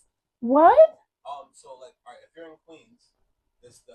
Oh, that's different. The N4. Yes. Now that's different. You're in Queens. Yes, I'm only dropping you off because we are different. Nice is a different from MTA. Well, it's MTA, but so why the fuck are you in Queens? That's what I'm saying. Why are you in Queens? That's what I'm saying. Don't come. We're not coming to pick you up. Black ass self, so that's what I'm saying. I live in Long Island. I was in Queens. They'll pick you up if you're going to Long Island. Yes. They're not gonna drop you off in Queens. They're gonna drop you off in Long Island, and you gotta walk. That bullshit. Yes. No, this is the shit I'm talking about. No. Absolutely not. I'm sorry. I don't know. But you don't know. But in Long Island, they are pick up and drop offs, and they come more regular than the MTA. I don't take the bus, baby. I don't need that anymore. I'm gonna tell you something. Is Uber and Lyft to you? Let me tell you something. Let me tell you something. Okay, I will take the train. Not the commentary. Let me tell you something. You hear it all the fucking time. You know what I'm gonna do? Yo, actually, starting this next episode, I'm putting a mic on him. You should. I'm waiting for you to do that. You never thought about it? No, I've never thought of that. Why not? I don't because as the show grows, I grow and ideas come and I go. Okay, like I'm gonna send you somebody that is mimic to what you're trying to create. Sure, you're not trying to because you've created it, but mimic to what that idea would look like. May not be the same setup, but it works. I'm telling you. Yeah, no, please. Any sort of because it's the small comments, and I feel like they need it. I'm like this and talking about like see, and they can't hear because he, you know what I'm saying. Truth be told, you need a camera on him. I should have like a secondary camera where it's like right here, and then I like input it on the side of some shit, right? Yes. Just because I'm telling you with his faces, sometimes he's over there and I can see his faces better. And it's just like, and like a lot of times I'm like, what do you mean? I see your face. You need a background. I need that. I think I'm gonna put a mic on him, and until I can figure out the double camera thing, I think the mic will work because we'll be talking and he's gonna snort or giggle or whatever. And I think that I like. I'm telling you. I think that could work actually. I do think, not to toot my own horn, my presence do be bringing other people. Whoa! Hold on, wait. Let me tell you something. So, I have my nail tech who I spend about 2.5 to 3 hours with her whenever I go see her. Right? Yeah, that do be doing. See, this is very long. Yes, I see her every 6. That's my girl. Like we talk about everything. But when I'm with her, I'll either run some ideas by her or we'll just be talking. And because of what we're talking about, or because of this, whatever's happening, everything, I will literally be like, "Oh my god, yo, wait, I should do this." And we just like riff off each other. Like there's ideas where she'll be like, "No, I know she's gonna book her appointment in like a week. I'll just wait until she shows up." And when I show up, she'll be like, "Okay, so I had this idea, and I've been waiting all week to talk to you about it." And like we just throw ideas. Like this show was born off of a nail appointment. Really? Like I was talking to him about it for a long time. We were trying to figure out, you know, things like that or whatever, but I wasn't really pursuing it because I was just kind of like the whole imposter syndrome. What am I going to do? Like, who's going to want to be on the show? You know what I'm saying? Because there's no name behind it, and we get as many views as your support system gives. Until I am built up, Shakes of Spill is here just for the fucking vibes. And it should be. As it should be. Yeah. It's a genuine thing that started because I want to show people that I know how to make creative cocktails. I know how to make classic cocktails. And in person. I mean, I'm here and I'm showing you. And that's really what it was. It was a very selfish idea. Yeah. And it was like, in that same token, like, let me have people come on the show and try my drink. But I'm not just going to have you come on the show and then try to drink and then send you home. now we can talk. Now we Yeah. can sip and chat. We can shake it up and we can You spill. should and do a like in-person nail appointment with some cocktails. Why not? maybe. Why not? Right? Why not? Why not? I want to do a. I know I want to do a thing where I've had a few people hit me up and be like, "Hey, like I would love to go out with you and like try drinks or whatever." Yes. At some point, hopefully next year, I can do a small little intimate 5 or 6 people who really want to do it, and we can go like bar hop, or we can go and do like the style of content, and we can have drinks. We can everybody can order a drink, and I will taste the drink and I'll say this: rate it. don't put too much thought into what you're creating. That was one of the things that like I did in the beginning. As you know, like I complimented you on the fact that you created this great setup in your home. Not everybody knows your home. Sorry, I apologize. That's fine. Yes, but yes, it's my apartment. You created this great setup, and I did not think of that. Yeah. Initially, it was a lot for me to take on, and I didn't want to deal with it. And I am that person. I am very much, if it's too much, I'm not going to do it. I'll take a convenience of me having to pay. You know what I mean? Yes. Over me being inconvenienced by stress. Mm-hmm. But you created something out of necessity, what you have. Though. I think that's and what that's important. It was born out of necessity. That's good. I had the first season we did. I was at World Studios. Shout out to Ronnie and Dom. They held it down for me for at least most of the half of the season. I had a home there. But between traveling, like I said, sometimes I do it after work. So between traveling from work, having to have like a full face of makeup, a change of clothes, I'd be carrying a suitcase with all of the liquor accoutrements that I needed to do to the show. Then I'm like buying ice. I don't use all the ice, so it's $4 a bag of ice. I'm using half a bag of ice before I throw it away. It became a waste of money to some extent. Yeah. And also was that stress that we're talking about. It was the convenience of having a setup studio. They have a beautiful studio that's open for all creatives. There's like interviews they do. They throw like champagne and poetry, a lot of poetry events there. It's a wonderful, beautiful studio in Industry City. But it was hard to get to. Okay. Hard for clients and guests to get to. It was on the DRQ train. Yeah. Nobody want to take the R. Nobody want to take these local ass trains, and then the queue was horrible to connect to on any line. And it was just a lot. Yeah. It became more of an inconvenience than a convenience. Yes. And then you lose your pleasure. And I lost my pleasure. By the end of the season, I was like, I don't know if I want to do this anymore. Because the stress was just too much. Yeah. And then I was like, well, I have my apartment. And then I did season 2 and I had nothing on this wall. It really? was blank. Wow. It was just a couch and this small table and no lights. And it was just me.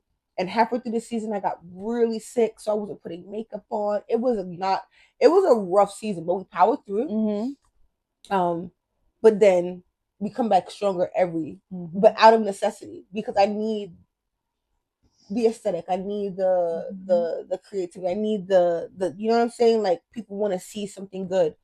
But if I could not have to set up all the time, I would. I have a good setup, an easy setup now. Yeah, this is amazing. I figured it out where I have like my stuff put away a certain way. Like I promise, season 2 was a wreck behind the scenes, girl. But you don't stop, and I'm sure, and you know that because we're talking how many years now? 8. For 8 years. I'm sure there's so many setbacks, so many drawbacks, so many things that took you off course. Yes. And it's like you just have to power through it, especially as a woman, and then especially as a black woman, and especially as a smart black woman. Because baby, they be thinking I'm dumb, and it works to my advantage. Hello. I'll tell you this. I initially I did want all the glitz and all the glamour because my thought process was Oprah meets Angie, and that's what I wanted. And then I started, like I said, to think outside the box. I met new people. I did do a few interviews at a studio. Shout out to Shoe Studios here in Brooklyn. And then I met other people. And then finally I got a radio show, and I did the radio for about a year and change, I think. And then I and then I said, I'm just going to start pulling up to events because that's what got me to knowing these people is by pulling up. And then I pulled up, and then that's how I met more people. So now I'm just like at a phase where I'm like, I can combine the two. It can happen. And because I'm so creative with what I come up with in the projects that I come up with, people are gonna be down because they're not going to lack in creativity. You know what I'm saying? And I'm gonna come with all the bells and whistles. But yeah, doing it simplistically is what makes you comfortable. Yeah, and that's what makes the guests comfortable. I wasn't here. I was like, oh, this is great. Awesome. It's very. I'm ready. I tell whenever you're ready, I'm ready. It's calm. It is my home. We're relaxing. My cats are walking around. There might be a dish or two in the sink. Like, this isn't, like I've said before, like, there's people who charge you to come on their show. Like, I saw someone make a post and it was like, do you not see my setup? Do you not see my production? Do you not see, like, you know what I'm saying? Like, you think that you could just come on a show for free? Like, you got to pay for an interview because I can boost your views. And I can't boost your views. I can give you the confidence. I've been a lot of people's first interviews, which I genuinely love being a baseboard for that. Like, I think that I'm just using this as a platform again to show off what I can do. But yeah, I think that I've been really enjoying more so being able to, like, just talk to people and kind of see them light up about themselves. Yeah. I feel like a lot of people say that they care about you and stuff. And I'm obviously, when you have like a core group and whatever, like, they care. But when a lot of people around you say that they care and you start talking about things, you can see the light dim in their eyes. And I want to be the person I'm whose eyes light up brighter than yours when you tell me about it. And I feel like that just brings me so much joy. I'm always, not that anyone was an underdog, but a big portion of this was so much that I felt like it's difficult for me to get gigs. It's difficult for me to, because you're not this well-known person. I'm not a star tender. I'm not a whatever. But every drink you've had for me has been, I ain't gonna lie, girl. I'm not even trying to be funny. I'm not. That's one. I think you tried one or two, and then that's at least three. Every time it's been a hit. Okay, I'm just saying. But a lot of people don't get the opportunity to show that ability because there's always someone maybe overshadowing them, whether it be by attractiveness or just who you know or whatever. And I feel like that's a lot of the same thing not growing up, but like, no, kind of growing up. Like, I'm not, like, I'm going to double. I think about it, like, in my 20s up until growing up in the indie world with someone who makes music, went to high school, someone who produced music, Ronnie and rappers and things like that, artists, creatives, and just seeing how they're phenomenal, but they're not getting that shine really is like such a big part of the show. Yeah, it definitely happened to me. Like, I went to high school with someone who is now the music director for Power 105. Hey, shout out to Sam. Hey, Sam. Hi. How you doing? We went to high school together. So for me, I look at her like, oh my God, like, if you can do it, I can do that too. Why not? Like, it's possible. That's what we do, right? And again, like, I've went to high school with people that were in The Lion King. Like, I went to high school with people that are bestsellers. Like, it's that imposter syndrome starts to come in. Like, why am I not doing those things? My time will come. There was a time where I did feel like a lot of pressure was put on me, but in this industry, you have to understand that it's all about what you make it, what you create, and how you amplify it. True. You know what I'm saying? Don't let nobody take away from what you created. True. And I did do that for a long time. Like, I was taken away. I was letting people that were bigger than me take away from what I was already creating, not knowing that the reason why I'm at the place that I'm at because I was creating so much. And they saw that light and said, I'm gonna come on here because, I'm bigger than her anyway. So I'm gonna just take, not knowing that it was them that was bandwagging, and I was feeling like I was the bandwagger, but I wasn't. They were taking on from what I already was creating. I don't know if I said this on the last episode or if I said this to somebody recently or even to myself, but comparison is a thief of joy. Sure is. You never know what the other person is going through, and you look at it and you be like, this person is bigger than me. I should be humble. I should be grateful. But at the same time, they came on with me. Hello. So I need to come into the situation like we are equals, and they need to treat me as such. Yes. But for a long time, I wasn't doing that. So I was taking on things without getting booked, paid bookings. And I was doing things where I guess didn't align with my branding and my thought process and my creativity. But because it was such a big platform, I was okay with it. Because it was like, oh, maybe. Oh my God, maybe it'll come from something different. Yes. But fuck no, it was coming from me the whole time. You know what I'm saying? Whole time. The energy is yours. Yes. Whole time, everything they're looking for, they're trying to take from is yours. Absolutely. So I come to now, after even just this year having to deal with that, now after like seeing myself in the mirror and being like, hold up. I never been so downplayed in the short amount of time that I did, where it was like, I mean, well, you should... I should do nothing. Yeah. I actually already created it. Isn't it kind of crazy? And I feel like, shout out to my mom, because obviously she lived her life already. Shout out to Mama. And she would tell me kind of like, you think you live in life now at 20? Until you turn 30. Oh my God, girl. I turned 30 and a light switch went the fuck off. Nobody believes me when I say that shit. Nobody believes me. It's like, oh yeah, okay, sure. And I'm like, no. For real. Like, every year that I turn a year older, someone asks me, how do you feel? And I go, it's just another year. I turned 30.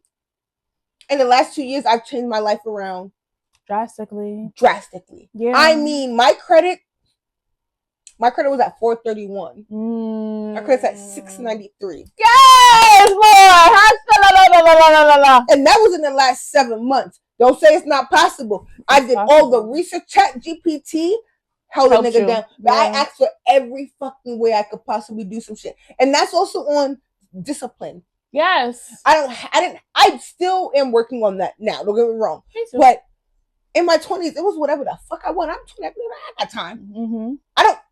I still have time, but like it hits differently. And it's like, no, like I needed to save up that money. I needed to call the people. Get you that plan. Get the discount. Now I got a $793 claim knocked down to like $364. As you should. Call them up. Wait on hold. Y'all niggas don't have no discipline. I was on hold for 27 minutes. Yes, because I need to. Yes, absolutely. You said I can pay next month. And I feel like what amount? Okay. People don't understand that that's a thing, a scheme they have. When you want to unsubscribe to something, they make it extremely hard. You have to, or if you want to cancel a subscription, you got to call. Then you have to go in person. Then you also have to call the bank and then get the bank number. And then you have to call the corporate and get corporate approval. And now you're like, fucking fine, whatever. And that's how they keep getting your little 30, 60, 40, 10, 12, 15, whatever a month. No, I'm not. Audible just came out yesterday and I canceled it. I like real books anyway. Hey, yo, girl, don't even get me started on real books. I got in my little Harry Potter closet over there. I got 6 big ass Target things of books, girl. As you should. I love Harry Potter. Ooh. Oh my God! There's right there. There's Hedwig. Wait. Oh.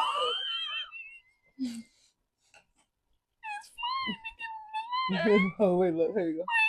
Oh my God! These yo, feel so at home. I'm telling you, we gotta go out sometime. I love Harry Potter. No, I love Harry Potter. The deep dives into Disney princesses, Harry Potter. Like I'm honestly, Cinderella. Anyway, Cinderella. Listen, Cinderella was that girl. She was that girl. She saw opportunity and she said, she took "Thank Yeah. She said, wait. He just need me to put my foot in the In the shoe. shoe? No problem. Yeah. No problem. I do that. I can do that. We're gonna round it out with a little question in general. Okay. How proud of you or how proud of yourself are you for what you've accomplished in these 8 years?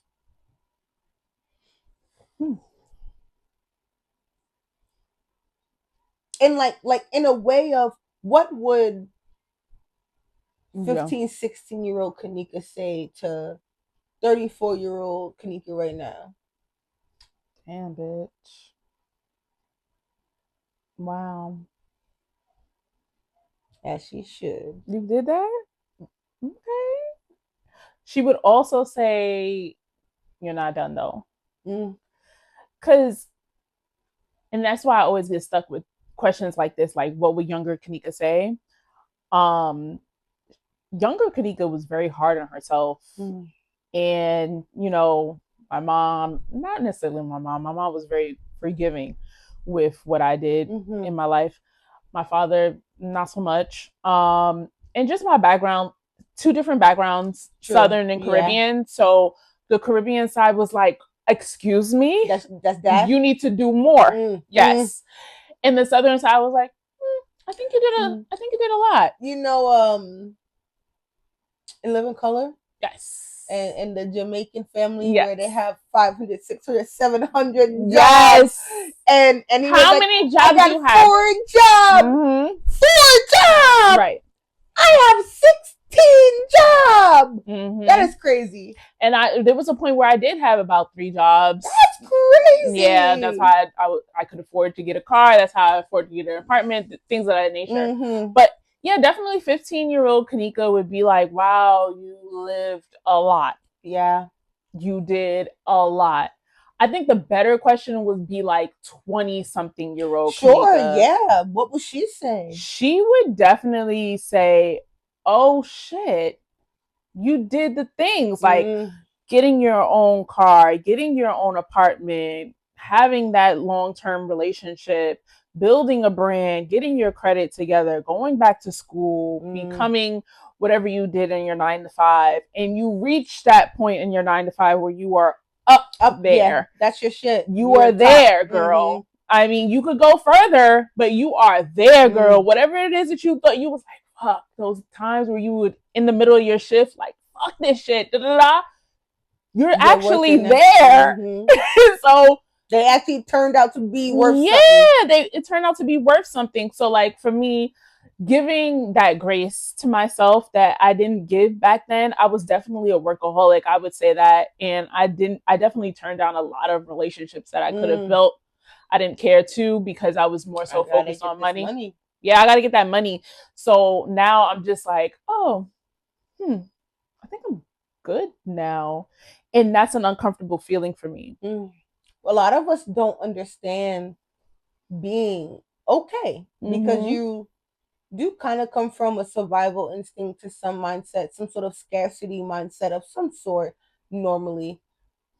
And sometimes I feel the same way. Like sometimes like when I can just spend whatever I want to spend, I'm like, did I save enough this week? Yeah. Did I do this? Like maybe I should put a little bit more. If I could just go spend it on this, I should put some more money in savings. Like, and it's like, nah, girl, you did your 20% of your check. Yes. 40% of my check. Girl, yes. Period. Go about. As you should. And so the money I have is the money I work for. Girl. And I should do something with it. As you should. But it's crazy sometimes. I'm a horrible friend. I'm not gonna lie. I'd be like, yes, you do deserve to go to Sephora. I'd be like, what are you talking about? Nigga, go buy that bag. You go buy that bag. Absolutely, you was not wrong. Girl, when my package comes to the crib, I'd be like, yes. Hello. Let me FaceTime my girl. Put this shit up in there. Yes, that's what I bought the package, yes. Listen. Yep. I be sometimes with my roommate, I'd be like, yo, package. It'd be 7 packages in one day. He be like, God damn, yep, package. Because I bought what I wanted, as I should. The rent paid, right? Hello. My bills paid, right? I sent you that money on Friday, right? My hair done. My nails done. Always done. About to get these shit Makeup filled up done. too. Outfits is fly. Yes, me too. I need a little fill-in. These are cute. Thank you so Are much. these like acrylic? Yes. Really? Oh, girl. I can't. These are mine. Well, these are wrapped because underneath. They use it. Yeah, That bitch just could never. Never. These is mine. These is eyes. Well, mine is this one because it broke. I got 9 real fingernails. These is eyes. These are my pride and joy. That's my cat. These are literally my pride and joy. Next to your cat. No, honestly, like my cats are everything in my whole entire life. I mean, like, I'm not honestly, my whole entire They're life. so cute. I love my cat. I so really much. do love each and every I one got of them. her. And they're, well, except for the other one that won't come out. Oh yeah, you won't see her, It's but confusing. I will show you that photo. Okay. I got her during like the pandemic, like July, like 2020 or whatever. Mm-hmm. And I had just moved out. It was like some BS at my house. It was like a whole traumatic thing, and I just had her, and in this little tiny room with like boxes of stuff. I just had this little tiny. I had her from like a little tiny baby. She got me through the worst like 2 years of my life. Like that girl right there. I love my cats. She's your one. But that girl right there. That's my. And another thing. Cat ladies are sweet. Hey, we're not crazy. We're not weird. I love cats. Hold on, see, and that's where the camera. That's where the camera came into play. No. Bring your face back and show. Wait a minute. Bring it back. See? It would be my face and hers. And we are serious. Cat ladies are sweet. Very nice. We're not crazy. I like dogs, but I love cats. Because cats are superior. Cats are superior. They honestly make up the world. Honestly. See, this is the perfect way to end the episode. Dog shit everywhere. I have an automatic cleaner. I don't touch shit. What kind of... Once a week, I go and pick up a bag and throw that shit in the garbage. I don't have to worry about picking up cat shit. Because they don't even like that. They don't even want to admit that they poop and pee. Honestly, the way that they cover that shit up, you would think that was a federal crime. You've never seen a cat. Well, after they poop and pee, they're like, gotta hide the evidence. And that's me in the bathroom. So I respect them. Dogs will be in the middle of a crosswalk with the light green and take a shit. They don't care. And that upsets me. So you're inconveniencing me. Yeah, because why do I have to pick that up? Why am I picking up dog shit? Ew. Like, absolutely not. Y'all don't want me to be a dog owner because I leave shit and I just walk away. I'm like, whoop, let's go. Just saying. And I don't care if you have cobblestone. I'm not picking that up. It's hot and mushy. It do be hot and mushy. I'm a girl. Why the fuck am I doing that? I agree with you. And that'd be my problem. Like, I'm okay with having a dog in the house, right? I just don't want to do the things. I don't want to do the things. Whatever the thing is. In theory, it's cute to have a dog. Yeah. In theory. But I'm not going to lie to you. If I decide to get a dog, which I've had this conversation with my significant other, he has to be big. Big? No, big. Oh, big. Oh, a big one. Like Mastiff? Yes, I want a big boy. Big boy. I want a Rottweiler for real. Oh, to be honest with you, with the cat, they're gonna be friends. Unless if you get them young enough. I'm not gonna lie. My aunt had 3 dogs and 1 cat, and they lived simultaneously together. I mean, I believe they can. Yeah, occasionally they might. Yeah. So these bitches. And that's it. You know what I'm saying? That's it. I want that. I want 1 cat and 1 dog to every now and again. If you get a cat and you let them get a little bit older and then you get a puppy, it'll work. That's what I'm saying. Yeah, because the cat will be old enough and you can talk to the cat like, yo, chill out. Chill out. And you know better. Come on now. Chill out. But the puppy needs to grow up with the cat. Yes. Because getting a dog already, I don't know if I could be. I don't know. I'd be too scared. I'm definitely a Rottweiler or a Husky. Oh, you know I know everyone wants Huskies, and that's beautiful. But they're all right, y'all. It is game time, and we're doing trivia. 20 questions. It can either be a person, place, or thing. You have 60 seconds. Do you mind if I ask you 21 questions? Are you my soulmate? Because if so, girl, it's a blessing. No, I don't like fucking. Sorry. I don't like bullies. He is a bully. He is a bully. I don't like bullies. You cancers are I don't like them. unfucking forgivable. I'm not It's gonna not- lie. I don't like bullies. Woo! Like, I just feel like I want to laugh, but it'd be so bad that it's like, no, like that's fucked up. like, no, you're that mean, bro. Like, I don't like it. All right, so Caviar is here. oh, hello, beautiful girl. Look, That was you guys it. heard the bell. That was the yeah, only that's cameo it. you would ever hear. That's it.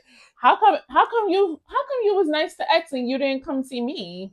You know, it's crazy. I think it's also because she was younger, so she was really like just out on a prowl. The older she gets, the more she's like, You don't even like cats. I don't even. He really wastes so much fun of my cat. Like, exile. Oh, fuck you, bitch. All right, 60 seconds. Okay. I am going to read all the clues. Okay, good. Cool. Yeah. If you feel like you really are not getting it, you can say Mhm. skip. We'll go to another one. Okay. Say less. I am a place. I am in America. I am not a city or a state. I am named for a U.S. president. Maryland and Virginia donated land to me. I am very political. The Potomac River flows by me. I'm home to the Smithsonian Institute. I have a very famous monument. I house America's largest library. I am a tourist attraction. Every year I host a cherry blossom festival. The U.S. Congress makes my laws. The U.S. Supreme Court meets in me. I am home to Capitol Hill. I can see the Lincoln Memorial. My house is white. I am the nation's capital. My initials stand for District of Columbia. Yeah, DC. Yeah, DC. After all the damn clues, I am a place. Oh, I didn't know I was supposed to answer like in between the Yeah, clues. Okay. Like, as soon as you get it. Oh. All right. You know what? For that was a test run. Okay. I'll give you a test run. Because as soon as you said District, I was like, okay, DC. Because at first the Maryland thing definitely lost me. Test run. It's only because she a black woman in STEM. Nobody else asked for a fucking test run. If you watch the episodes, you'll know how the game is played. Sorry. Shit. All right. Cool. Watch the episode. Watch this. There's a lot of titties on this episode. I would suggest you watch it. My titties are titties. It's a very titty forward episode, if I must say so myself. I like if I have them, I show them. Hello, I haven't wore a bra in like 7-8 years. You told me that, and I was like so like they enthused. just be out all the time. I appreciate that. All the time. I appreciate that. I be at the bar like this. Titty. Blah, blah, blah, blah, blah, blah. I do not give a fuck. I am not wearing a bra. Fuck you and your mama. And the person who created that shit. Somebody did. Mm-hmm. All right. Officially. 60 seconds on the clock. Okay. I am a thing. As soon as you feel like you know what it is, guess. And if you feel like you really just not getting it, pass. Okay, cool. You want to get as many as possible in 60 seconds. Got you. I am often worn out. If I follow dinner, I'm formal. Don't press my buttons. If I'm yellow, I may sting. Remember, you're a thing. You won't want to wear me if I'm straight. I can keep you warm. I am a symbol of success in golf. If I follow a bomber or motorcycle, I'll be leather. Sometimes I have a break point. I come with cuffs. I can have a zipper. Blazer. No. I am fashionable. I am a garment. I am made by humans. I come with a collar. On a bullet, I am fully metal. I am found in a closet. I have sleeves. Collar. No. Shirt. No. Similar, but you want to pass? Shirt. Blazer. No. Suit jacket. I'll give you jacket. God damn. I am a thing. I am a member of the rodent family. I am smart, but I can also be sharp. My quills are not for writing. My hair is quite coarse. Hamster. No. Despite my name, I am not a type of pine tree. I'm related to the beaver and the hedgehog. Pine. My name is Latin and French means quill pig. I can be found in North and South America. The thing is that it's like a cross between a hamster, Asia or Africa. And I am very sharp about how I defend myself. I sometimes accidentally stab myself. If frightened, I'll stab at the enemy. Okay, guys, pass. Because You should have look. Time's up, baby. It was so good. Porcupine. Porcupine. Oh, fucking porcupine. How? What do you mean how? Damn it! Why fucking my quill's enough already? Okay, so that's what made me be like, oh, porcupine. But clearly it wasn't porcupine.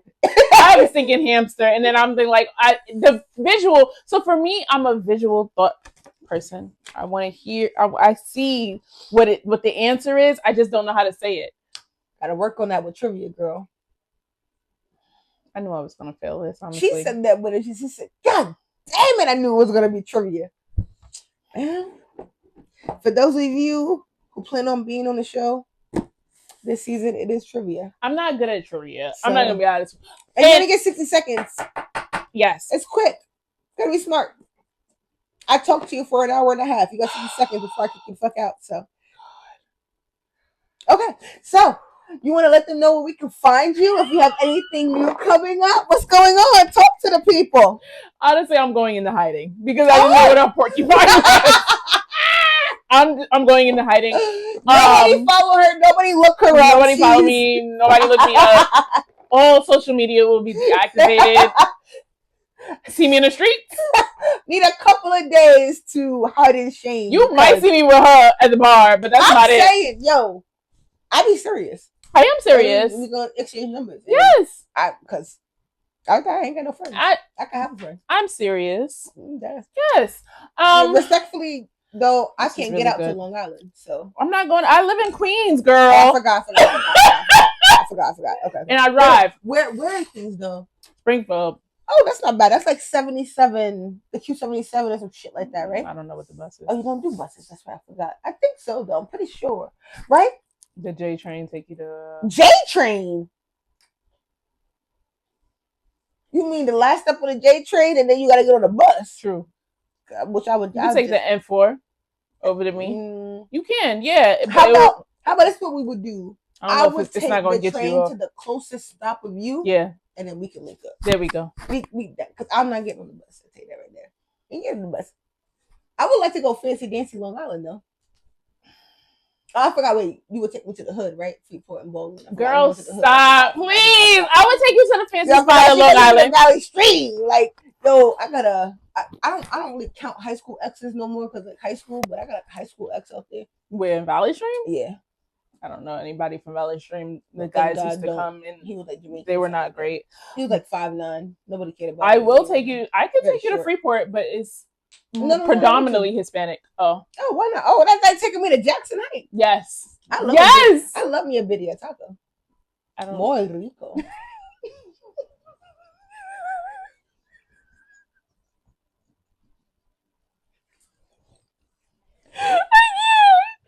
First, I don't know what a porcupine is. Then she say the hood is Jackson Heights. I will go to Jackson Heights too. I love Jackson Heights. I love Jackson Heights. I love a good. I love burrito tacos.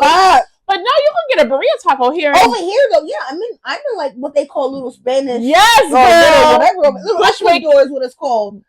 I'm sorry? Yeah, this area that I'm in, and then like the 6 blocks radius is called Little Ecuador. All I know is Puerto Ricans in Bushwick. That's what so for the Puerto Rican Day Parade, they shut down all of Bushwick. As they should. That's all I know. No cars in, no cars out. I only know Puerto Ricans in Bushwick. Yeah. Yes. But if you walk like in this area, if you walk around, Ecuadorian flags. Really? Wow. Yeah. Must be new. Yeah, I've only been here 6 years, and I still don't talk to nobody. I don't speak Spanish. I'm not gonna lie. Walking down the block, I was like, sounds familiar. Looks familiar. I don't speak Spanish. I said I'm home. Doesn't matter. Okay, stop. Where can we find you, lovely lady, and what do we have going on, if anything? Yes, so you can find me on @theprettyhustler or at I am Yes, the Pretty I am. Hustler Mm-hmm. on Instagram. I'm also on TikTok. My TikTok, I want to go up because I'm not gonna lie, it's been eating. Or at Spill It ENT. That's my business page. You can find me there. I'm doing an event called Meet the Rappers in collaboration with Little Miss Chit Chat. Ooh. So vibe with me. Find me there. It's a networking event. It's not necessarily a showcase. People will be performing, but for the most part, it's about you like getting your brand out there and What meeting is new it? people. It's January 29th. Oh, so we got some time. Yeah. I'd like book like. Can we, like, is it like tickets or is it just There will be tickets, but you can definitely like pop out with your friends. Like it's the ticket minimum is small. That means follow her for all updates. And obviously, you guys know I'm going to put it all right here. It's Vanna White them. And we'll be able to follow her everywhere. And yeah, oh my God. Thank you so This much. has been fun. I loved it. I was so excited for this. I was like, oh my God, I'm so excited because I love alcohol. Hello! Come to the show if you love alcohol. I mean, also, you have to have something to talk about and be about something. But see that sign? Let's drink. I got a whole bar right here that y'all really kind of can't see. And as you can see, y'all can see? We tore this shit up. And I made love it. Even a little stroke. I feel like there's a fucking viral sound that's like, I love it. I gotta find it. Well, cut it out, and then we I don't know. I love it. I'm gonna put it in. I gotta work on transitions. Oh, that's I hate editing. Took me years. I know I do hate, but it's fun for me a little bit. Yeah, tiny bit. I have to be in. Yes, that's true. That's true. I'm not. Yeah. No. I hate editing. Yeah. Oh God. Okay. Thank you. Thank you so much for coming on the show. Oh.